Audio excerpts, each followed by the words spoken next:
අය විකුණන්නේ මං හවද නඩුවලට සල්ලි කොහෙන්ද? දරුවන් අරුවට ගෙවන්න සල්ලි එපේ. රස්සා කරලා ගෙවන්නේ. හාමුදුරනේ මං ඇතුළට යනවලු. බලන්න. මට දුක හිතුණා පින්නතුනේ. මං ඇතුළට යනවලු.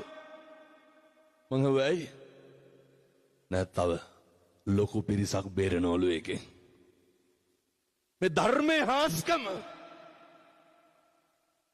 සෙල්ලන්නේ තරුණයෝ බණහඬ ගත්තාම තරුණයන්ට තරම් මේක දැනෙන පිරිසක් නැහැ. කොල්ලෝ ධර්මයට අනුව ජීවත් වෙන්නේ හිරගෙවල් වල වුණත් ගිහිල්ලා ලෑස්ති වෙලා පෝරකේ බාධාවක් කරගන්නේ ධර්මයට අනුව ජීවත් වෙන්න. කොල්ලා කියනවා හිරේ ගියත් කමක් නැහැ අනික් උඹ බේරනවලු. බලන්න. සත්තයි මේවා විකුණන මිනිස්සු මේවා නවත්තනවා. මේ ගෙයක් ගානේ අම්මා තාත්තා සතුටින් ඉන්න ඕනේ. වෙනදුනි මෙව්ව හදාගන්න නැතුව කොහොමද අපි නිවන් දකින්නේ? ජරාව ව්‍යාධිය මරණය ගැන පන්සල් වල එක්කහුව වෙලා බණ කියන්න කලින් පන්සලේ පින්කටේ පරිස්සම් කරියකද? පැන්කෙන්ඩිය පරිස්සම් කරියක හොරකම් කරනවා. පිත්තල බුදු පිළිමයක් තිබ්බ හැකිද? පින්නතුනේ නිවන් දකින්න බණ කියන්නේ විහාරකේ ඇරලා තියෙන්න ඕනේ. පණමඩු ඇරලා තියෙන්න ඕනේ. පන්සලේ ගේට්ටු ඇරලා තියෙන්න ඕනේ. වහලා තියෙන ගේට්ටු ටික අරගන්න ඕන පින්නතුනේ ඉස්සරලා. වෙන කොහොමද මේවා කියන්නේ අපි? මිනිස්සුන්ට නිදහසේ රැක් දවාලක් නැතුව පන්සල් එන්න තියෙන්න ඕනේ. අම්මට තාත්තට සනසීමෙන් මැරෙන්න පරිසරයක් තියෙන්න ඕනේ. දරුවන්ට අපේ තරුණයන්ට මේ පන්සිල් ටිකවත් ගන්න හොඳ සිහියක් තියෙන්න එපා. බුදුවරු උගන්වන්නේ නේ විනයෝච සුසික්කිතෝ. හොඳ විනයක් තියෙන්න ඕනේ. හොඳ ශිල්ප ශාස්ත්‍රීය අවබෝධයක් තියෙන්න ඕනේ. එනිසා මතක තියාගන්න. මේවා හදන්න නම් අර ගිල්ල ගන්න විනාශ වෙන ඒවා සේරම නවතින්න ඕනේ.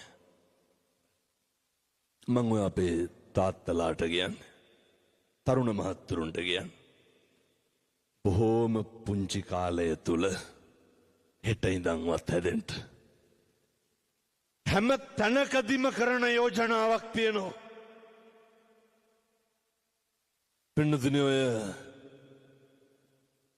මම මේක මෙහෙත් කියනවා දැන් මේක ඉවරලා දැන් කළුතර බණ දුවේ පන්සලේ කතා කරලා කියනවා දැන් පටන් ගමුලු.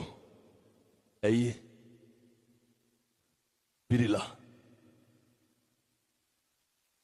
පැත්ත හිතන්නකො දැන් ඉඳගෙන ඉන්න අම්මලා තාත්තලා වැත්තන තව ටිකකින් නැගිටිනවනේ.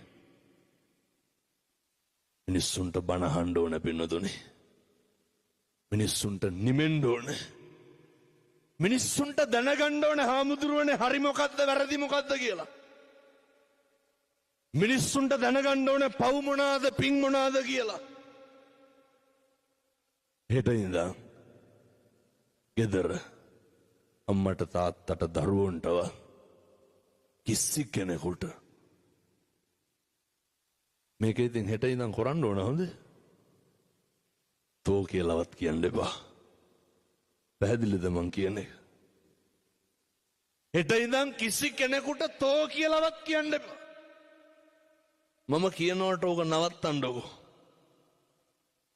හෙට ඉඳන් ගෙවල් වල කුණු හරපයක්වත් කියන්න එපා පින්නතුනේ. මම නිකන් කියනවට ඕක කරන්නකෝ. හෙට පටන් ගන්න පුළුවන්. මෙතෙක්කල් බිරිඳට දරුවන්ට ස්වාමියාට දෙමව්පියොන්ට කතා කරේ අපේ තාත්තලා හදවතට තට්ටුවක් දාලා බලන්න මේ වෙනකොට දරුවෝ ඉස්සරහ කීපාරක් අම්මට බිරිඳට කුණුහරුපෙන් බැලලා තියෙනවා.